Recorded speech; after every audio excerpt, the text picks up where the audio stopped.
Olá, olá, boa noite a todos vocês que estão nos acompanhando mais uma vez, aos guerreiros corajosos, curiosos e, por que não, desafiados aí, né? Nem sei que palavra dar mais, ô Leolair. Eu acho que nós somos privilegiaados. Ah, sim, privilegiados, privilegiados. Eu digo assim, a gente falou de iluminismo aí esses dias, esse livro está nos iluminando, podemos dizer isso, Leolair? Né? Acho que Tirando, assim, nossa, tá fazendo a gente enxergar as teias de aranha, onde é que estão aí as coisas, Eu a acho sujeira. que é bom até falar assim, porque eu tô falando, é uma reflexão que fiz, década de 80, década de 90, na época de adolescente, porque eu era adolescente, né, gente? Então, nessa época aí, a gente pensava muitos pensadores para tentar entender o nosso contexto. Esse livro ele está sendo assim, muito bom no sentido de que ele entrega para a gente toda essa pesquisa histórica que o Carl Trueman faz. É muito legal assim, e instrui muito aquilo que a gente buscou. Esclarece, e não conseguiu, porque a gente estudava a Bíblia, sim, continua estudando a Bíblia, mas não tinha uma referência histórica do jeito que ele já construiu para a gente aqui. É muito legal. Isso. Né? E mais uma vez, obrigada aos nossos companheiros da noite. A Anício está conosco mais uma vez. E nós não libertamos o pastor Edgar. Nós o prendemos, porque ele não vai viver a autenticidade dele sozinho. Vai viver aqui conosco. Né? A gente precisa de força, porque, como a Leolair falou, o livro vai abrindo aí as portas do entendimento, do conhecimento. A gente vai mergulhando, mas tem hora que a gente quase afoga, né, Leolair? Aí a gente tem que pedir uns botes aqui, né, de pessoas mais experientes para dar esse suporte para nós. E tem muita coisa para sair aqui hoje, né? Legal. E 2 autores, um deles aqui não é... a gente tem que confessar, viu? A gente tem que dar, assim, o braço a torcer, que esse nome aqui, quando fala dentro de igreja, o povo pula lá no teto. E eu vou fazer uma afirmação, tem um presbítero aqui e um pastor, eu vou fazer uma afirmação, Leolair, que talvez me leve para o conselho. Isso eu ver se eu concordo também. Ainda vai... O primeiro aqui que a gente vai abordar, eu falei que eu ia inverter, mas eu vou voltar atrás. Marx, né? As pessoas falam assim, marxista, né? E parece que já enxerga o diabo atravessando a rua, assim, né? Então, Marx não é assim, esse demônio todo, não. Tem muita coisa que ele falou que tem suas razões. Por favor, não me batam. Pediu o conselho da primeira igreja, né, para não ficar assustado. Mas nós vamos falar sobre isso. Não quer dizer que eu concorde de forma alguma com as ideias dele, mas ele levantou questões relevantes, né, que há de se considerar. E o outro autor? E o outro é Darwin, né? Também é outro que no meio cristão não tem muito o que falar, assim, nós não temos conversa. Nem pode, né? Aliás, Darwin não tem ponto em comum nenhum, né? Falar que muito pelo contrário. Tem alguma...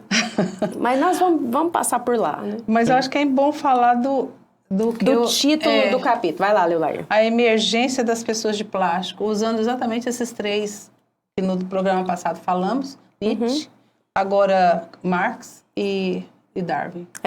Esses 3 autores, eles são muito interessantes no sentido dessa plasticidade da natureza humana. E aí, voltando, porque assim, nos primeiros programas, quando a gente deu a base para discutir esse self-moderno, a gente fez um panorama geral sobre quais são as principais características desse self-moderno. Depois a gente iniciou um percurso mostrando de onde vieram as ideias, né?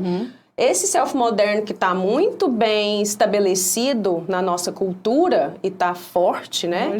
Ele foi moldado a partir de várias ideias e pensamentos, né? Então, como é que esses pontos foram ganhando forma para constituir esse self-moderno?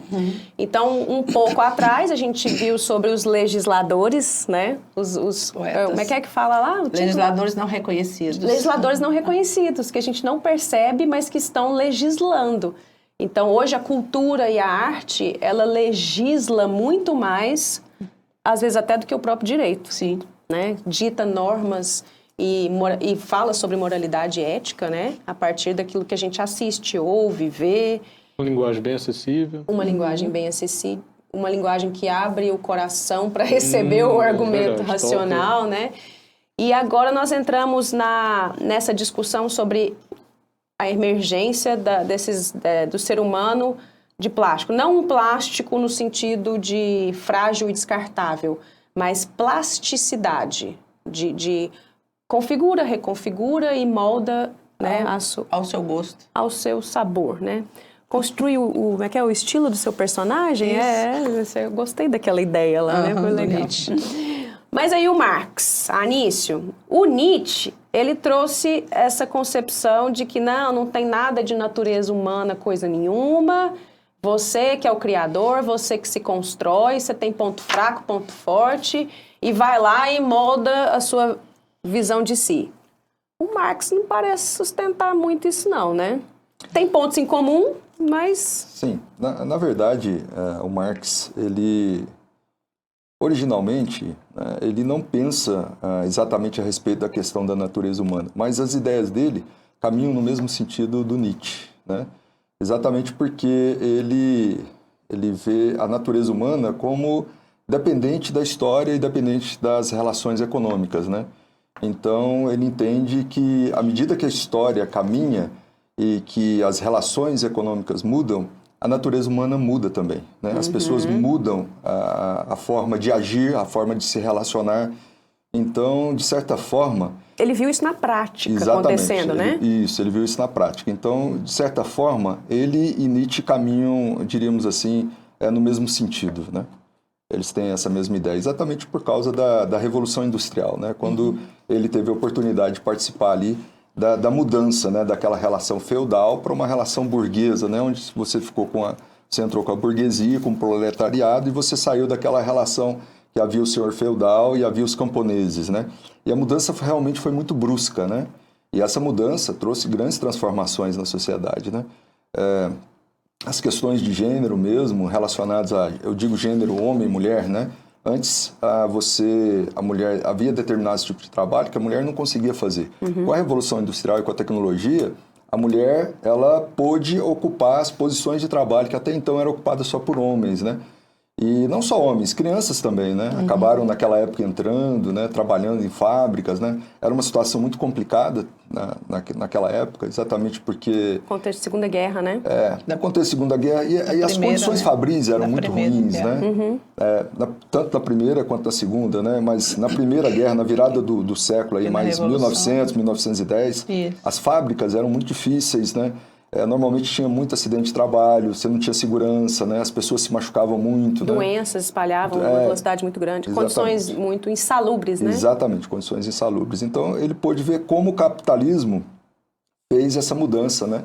Ele mudou completamente, não só a questão econômica, como as relações sociais e a forma como as pessoas enxergavam, né, as pessoas. As pessoas, na Revolução Industrial, elas passaram a valer, né, como o próprio Truman coloca aqui, elas passaram de ser de um status social, uma pessoa, ser humano, e elas passaram a valer aquilo que elas produziam como fator de produção, né?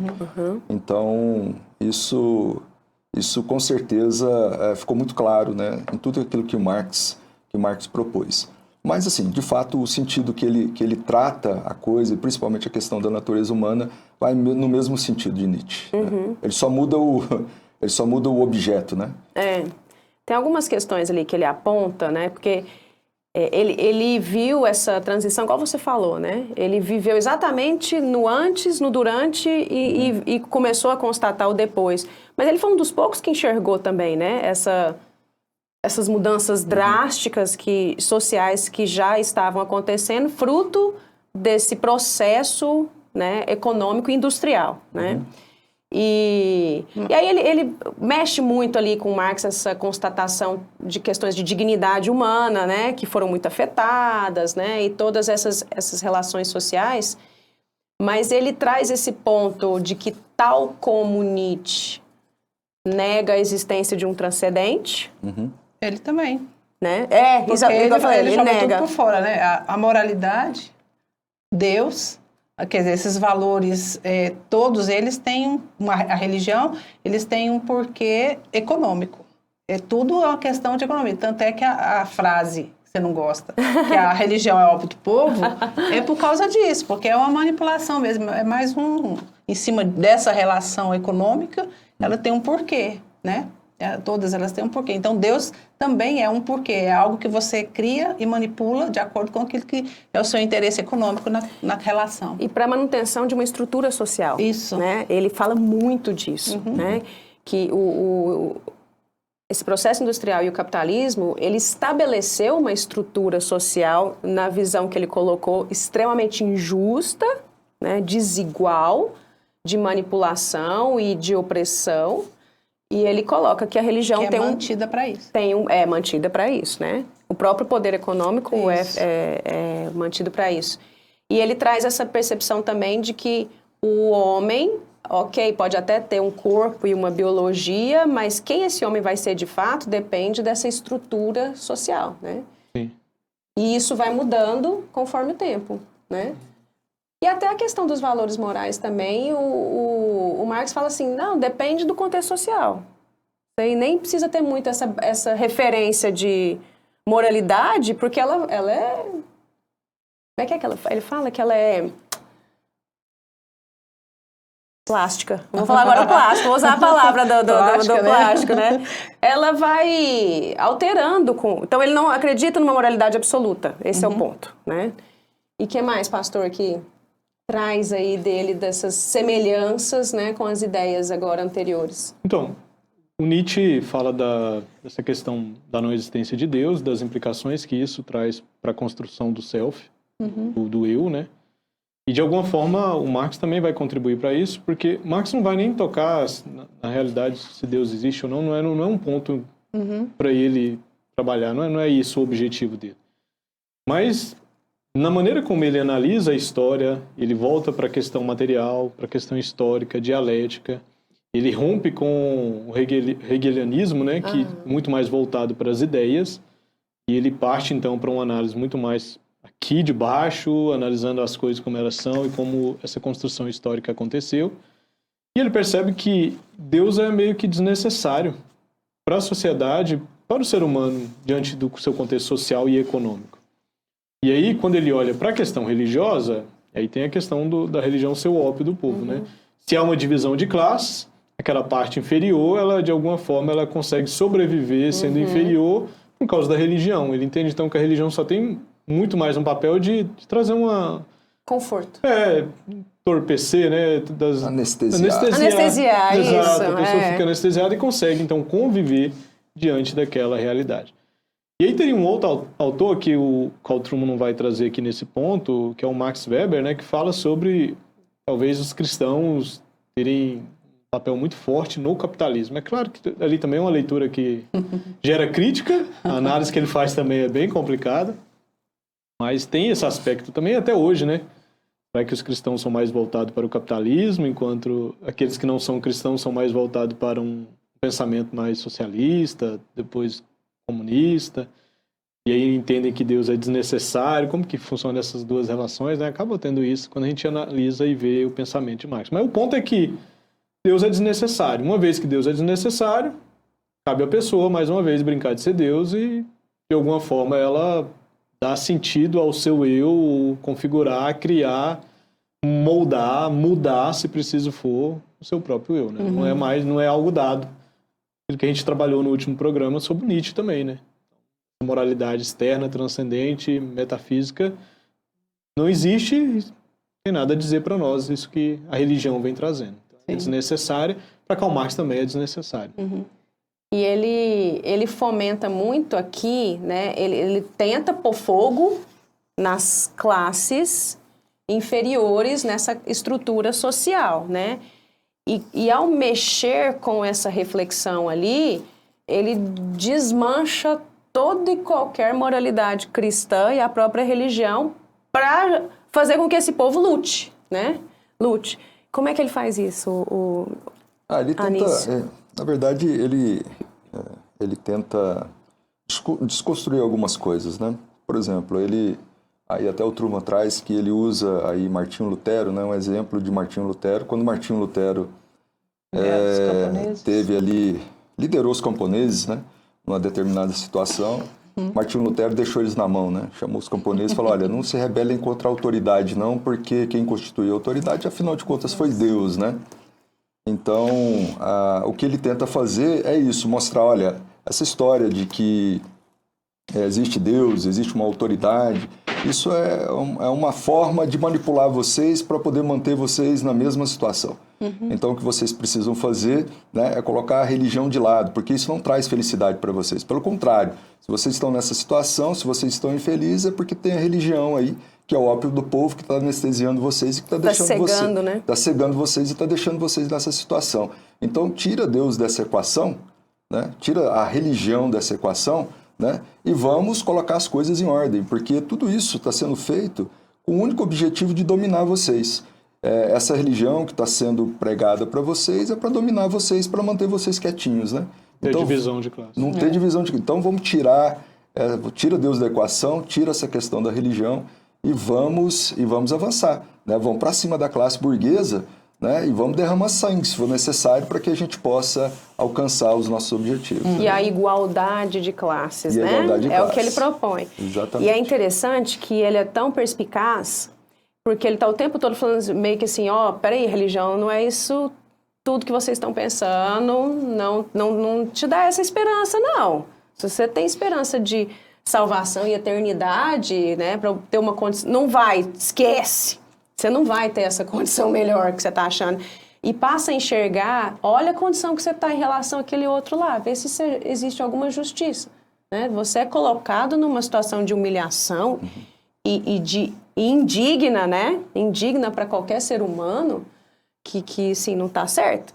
Aí ele começa a fazer algumas coisas, tipo assim, você está percebendo esses valores que você tem como moralidade de certo e errado? Isso aí é dos burgueses. Então, os burgueses que te oprimem estão te dizendo que você tem que viver dessa forma? Uai, mas peraí, que padrão é esse? De novo, Será que dá para confiar nesses aí, né? E aí ele começa até a revelar, tipo assim, essa noção aí de castidade, tradição e família, na prática não é o que eles vivem, não. Eles só dizem, porque existia muito isso também, né? Sim, da religiosidade burguesa da época ser muito de fachada. Sim. E aí Marx fala assim, isso aqui é tudo, uma grande hipocrisia. E vocês só estão mantidos aí para vocês permanecerem onde vocês estão. E a solução que ele propõe? Esse é um grande problema, né? Eu fico pensando quando há uma crítica ao cristianismo, principalmente alguém que é marxista, essa generalização, né? De fato, existia esse tipo de conduta, usar a Bíblia para isso, para de alguma forma manter o cara calado, sem reagir, sem ter qualquer tipo de revolução. Mas será que a gente pode aplicar isso a todos os cristãos, a toda a vertente do cristianismo? Então, Karl Marx, nesse ponto, coloca tudo dentro de um mesmo saco, bate em todo mundo.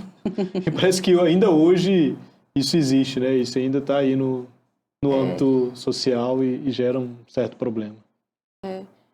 Mas traz muito essa perspectiva de que é vontade de Deus para você.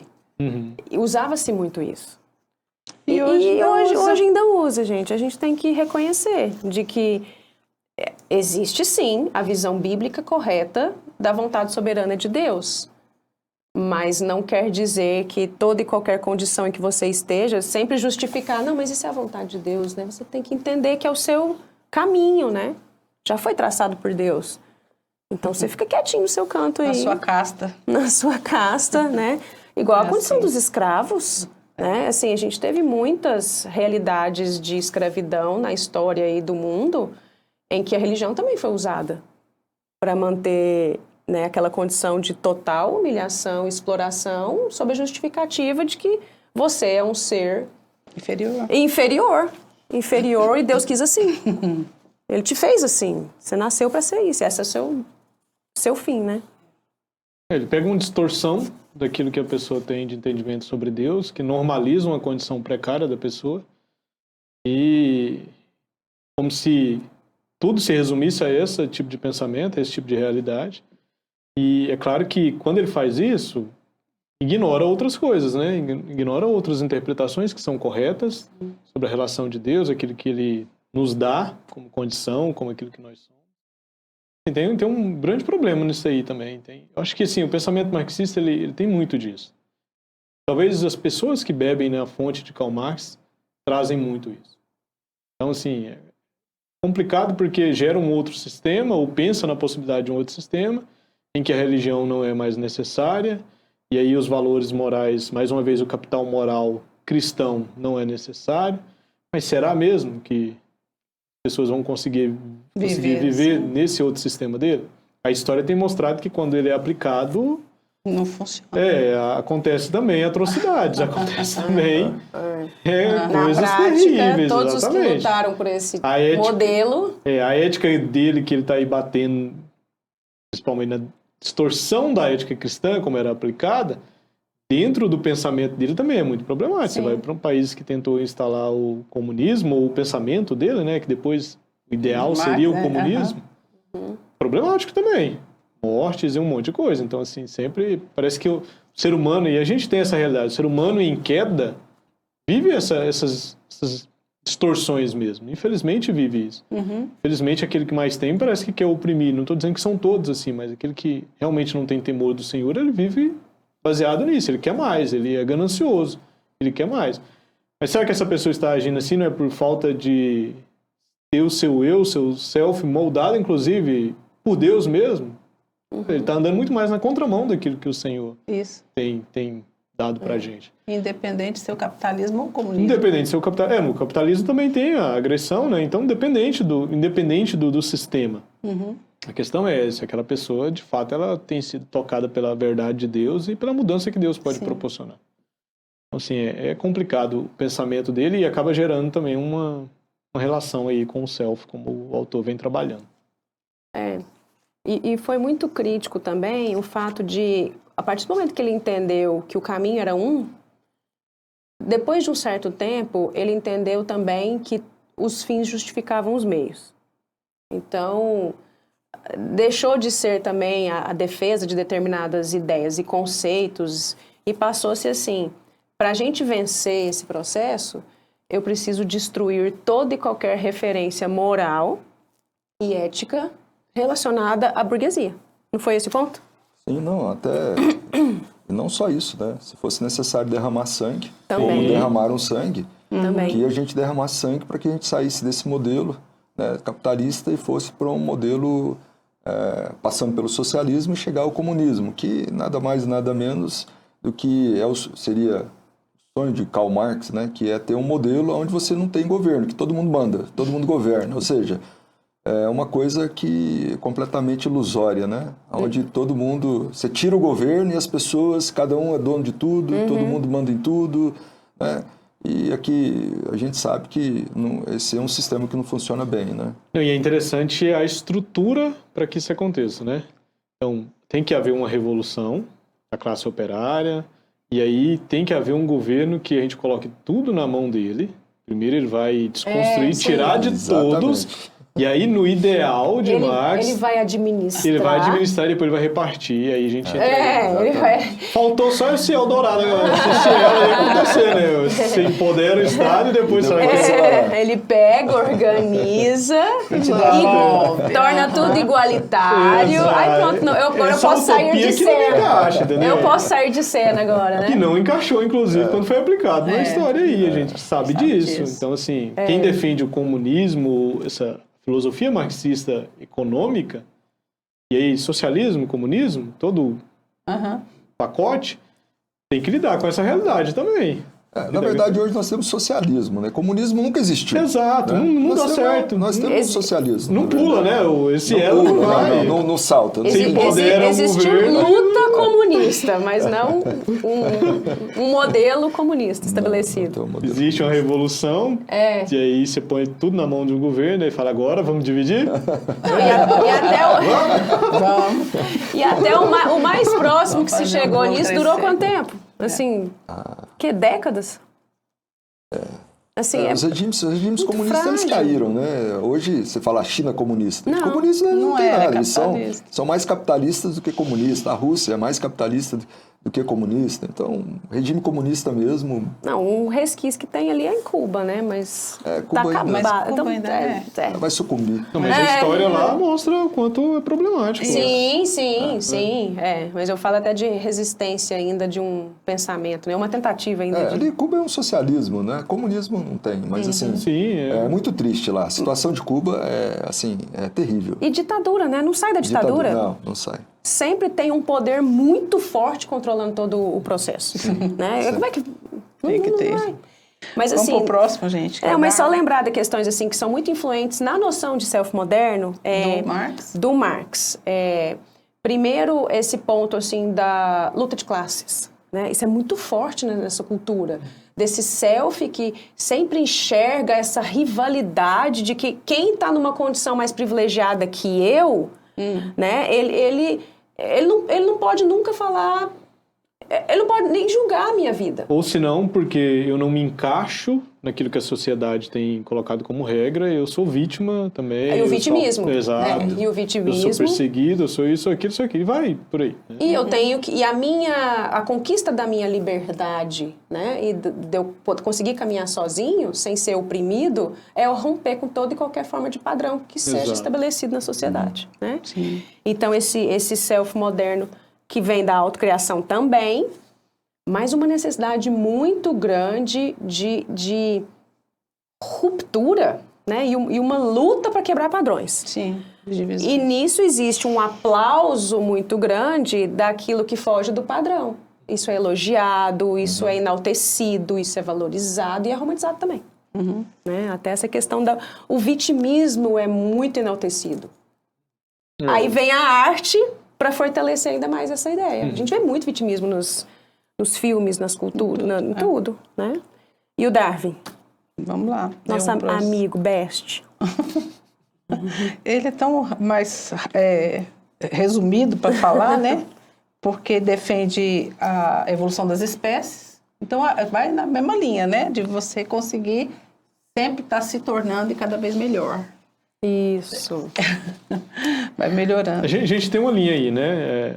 Mais uma vez, voltando. O Nietzsche, vocês, por meio da razão, tiraram Deus da equação. Vamos levar isso às últimas consequências. Horrível. As últimas consequências disso tudo é horrível. Chame para si. Exato. O Karl Marx, de alguma forma, ele vai mostrar que é desnecessária a religião e onde a religião está, na verdade, ela está fazendo um papel de anestesiar. Ok. Como o Nietzsche falou. Aí Agora, o Marx foi Darwin... diferente do Nietzsche, porque o Nietzsche é chame pra si e trilhe seu caminho. O Marx é vamos! Exato. Vamos, multidão! E agora? E vamos destruir pra gente construir o nosso caminho. É coletivo. Já o Darwin vem para dizer, olha, o mundo não é obra de um design divino. Não tem essa ideia de Deus, a própria criação, ele faz uma leitura da criação. Não é uma ciência, é uma teoria. Fique claro, né? Pode ser que hoje em dia a ciência bebe muito nisso, no materialismo, no naturalismo, mas ainda assim o que ele faz é uma teoria sobre mas origem. Defende-se que ele provou, né? Defende-se que ele provou. Não. Mas o ponto aqui que o autor vai levar a gente a pensar é que, mais uma vez, Deus não existe, ou desnecessário, ou não existe um design que está aí para nos colocar prontos, para nos dar um padrão, para colocar uma conduta que a gente deva ter. Então, mais uma vez, isso tem contribuições para essa ascensão e triunfo do self moderno, como ele tem sido. O que é terrível, né? Porque, assim, ele, com a teoria dele, ele desconstrói tudo que a gente crê. Então, assim, Deus não criou, né? Porque não existe. E isso hoje é dado como ponto pacífico, não tem discussão. Criacionismo não existe na cabeça da maioria das pessoas. Sim. E abre outra brecha que eu tenho me espantado muito hoje em dia, que é ver igualar o homem, o ser, né, o homem criado, com as criaturas que Deus criou. É como se fosse a mesma coisa. Então, assim, hoje o homem tem o valor de um cachorro, do pet. Ele é totalmente contrário a essa ideia de natureza humana mesmo, como tendo valor. Isso. Gente, o que dá Horrível. O que dá dignidade ao homem é a narrativa bíblica. Isso. Fora da narrativa bíblica não é essa dignidade. O homem ter sido criado à imagem e semelhança de Deus. Não há. E Já parou para pensar? Que não tem a metafísica. Se a gente Não, parte não do tem. pressuposto de que ele tem razão, de que o ser humano é acaso, o fato dele ser mais evoluído que as demais espécies é algo... uma sorte. Poderia ter sido qualquer outra espécie que poderia ter evoluído para tanto, né? Porque é essa a ideia que ele traz. E, poxa, caiu com a gente a responsabilidade de cuidar desse mundo todo, né? Assim, podia ter sido outro, né? Assim, é tão besta isso, assim... Entendi. É isso que A eu teoria, né? tô dizendo, assim, se você coloca essa responsabilidade e as pessoas ficam felizes de aceitar essa condição dessa evolução com tamanho e peso, de novo, é o peso. Uhum. Né? Ou eu sou autocriador desse mundo chama pra si. É bonito isso, né? Chama pra si, seja forte, rompa com as barreiras que você vai chegar numa versão, melhor versão. E o Darwin, não, é tudo uma questão de evolução. Eu estou lembrando... Acha a sua melhor versão de si. Estou lembrando agora de uma palestra. Nosso irmão em Cristo, mas ele não está mais vivo, né? É o Dr. Warwick Kerr. Ele era professor, era cientista, né? Ele é reconhecido mundialmente porque ele cuidava e tratava de abelhas. E uma vez, na minha adolescência, na minha juventude, né, em Uberlândia, nós fizemos um evento lá e o Dr. Warwick Kerr foi... Apesar de Warwick Kerr, ele era mineiro, viu? Não Warwick Kerr, mas mineiro. Com esse nome. Com esse nome. É bom que puxou o R. Baker, né? Kerr. Aí nós estávamos assim... Olha, devia ter umas 600 pessoas assistindo ele. E ele foi falar sobre a evolução, né? E aí ele começou assim, ó... aqueles que vieram do macaco, por favor, se levantem e balancem os seus rabos. Nunca esqueci a frase, né? E aí ele começou a discussão, falando, gente, olha, não há sentido absolutamente nenhum nessa questão do homem ter vindo do macaco, né? Isso é uma coisa que não existe lógica com relação a isso e tal. E aí ele foi discutindo, falando e tratando, mas eu nunca esqueci da frase dele, né? Porque, assim, ele mostra bem como, na verdade, funciona essa teoria do Darwin, né? É uma teoria, como o pastor colocou, bem disse, né? É apenas uma teoria, porque, assim, essa evolução do nada, se fosse assim, nós estaríamos vendo, né? Até hoje, essas coisas evoluindo, as coisas acontecendo e tal. E não é bem assim, né? Basta a gente observar que a gente vê, né, que não tem essa evolução da forma como Darwin posiciona, né? Eu estou vendo involução, tá vendo?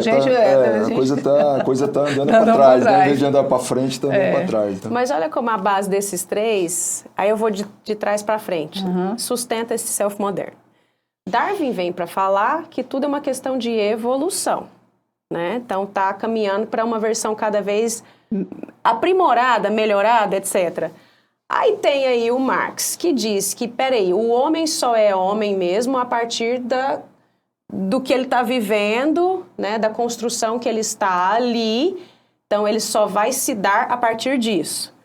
E ele enxerga o efeito que a tecnologia e os instrumentos exercem sobre essa configuração também, né? Tanto que mudou totalmente as relações sociais, por exemplo, mulher, a partir do momento que entrou essa questão da indústria, das ferramentas, etc. Ela deixou de ser aquela mulher de antes e passou a ser outra mulher. Então, junta Darwin com Marx, com esses efeitos. Aí vem Nietzsche para ser, seja o que você quiser.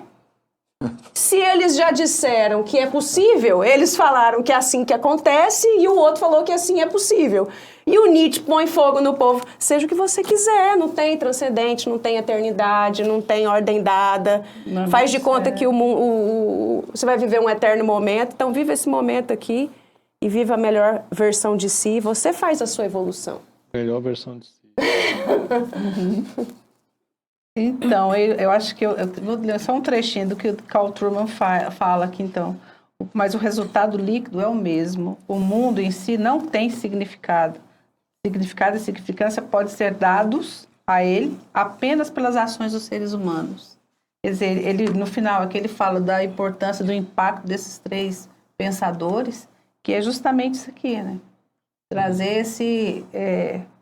esse vazio que a gente está vendo nessa sociedade que nós convivemos hoje. Um vazio, uma falta de sentido, uma dificuldade, inclusive, de você lidar com tantos deuses que a gente tem aqui para conviver nesse mundo hoje. É bem complicado. o ser humano não está se apresentando na melhor versão, né? O self moderno, ele tá difícil, né? As ideias têm consequências, né? Isso. Tem Vou consequências. pegar a de cada um aqui, as consequências são duras.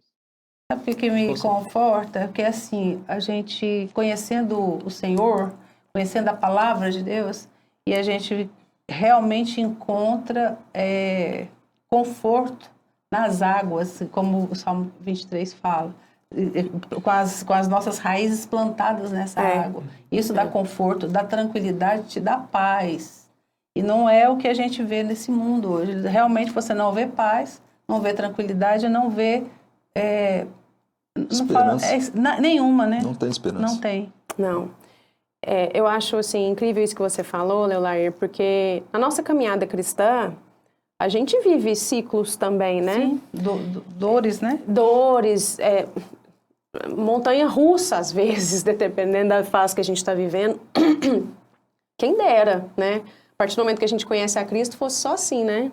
Mas isso é lógico, tem dores, tem A gente dúvidas, tem quedas, e a gente dificuldades. passa não só por circunstâncias que nos trazem sofrimento, mas também a gente acaba sendo responsável muitas vezes por sofrimentos que vêm sobre nós por consequências das nossas atitudes, dos nossos erros. E vamos dizer, a palavra é essa, nosso pecado. Mas é tão incrível quando a gente está em Cristo, né, que às vezes a gente se perde com essa ilusão, né, de que eu posso conquistar, né, eu posso buscar outra versão. Não preciso me prender a esses padrões, né? Não, a igreja está muito ultrapassada, né? Por que não pode isso, não pode aquilo outro? O importante é como eu me vejo diante de Deus, né? O importante é o meu relacionamento com Deus. Ilusão da autonomia, né? Da autonomia e da ausência de tantas regras, né? E cria-se essa ilusão de que a igreja cria regra demais, né? Moralidade ultrapassada, etc. Aí você começa a caminhar e você mete a cara na parede, né? Porque se você está em Cristo, Deus te traz de volta e Ele te derruba. E aí quando você olha e se depara com quem você realmente enxerga, né? A sua fraqueza, a sua pecaminosidade, dói demais da conta quando a gente é jogado no chão. Graças a Deus quando é assim. E quando você ao contrário, enchida a sua bola com a igreja coaching. Que você tá tudo a menina bem, dos olhos né? de Deus. E que Deus vai fazer tudo o que você quiser.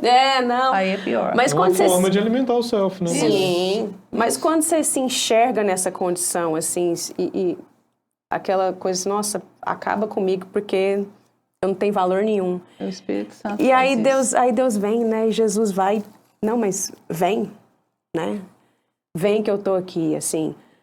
Muito pelo contrário do que se diz. A Bíblia não é esse livro para oprimir, repreender, estabelecer limites para manter debaixo de castas ou qualquer coisa nesse sentido, né? Para estragar a felicidade do homem. Ela é um eterno chamado ao arrependimento, mas de vem que eu vou te colocar onde você vai ser realmente feliz.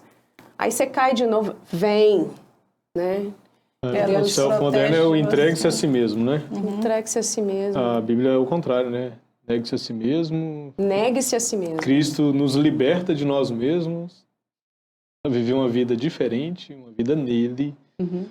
Assim, é diferente, é na contramão daquilo que a sociedade, que os pensadores da nossa época, do passado, de toda essa construção que a gente tem aí, tem ensinado. É bem diferente. De fato, anda na contramão. A gente tem que sempre ouvir o chamado de Cristo, né? Meu fardo é leve, Exato. meu jugo é suave, né? Então, vem para mim. Né? Então, essa é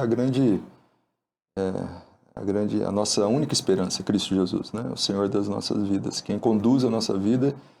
E é sempre, como a Bianca tinha dito, Leolair, o Senhor, olhar para Cristo, olhar para a cruz de Cristo.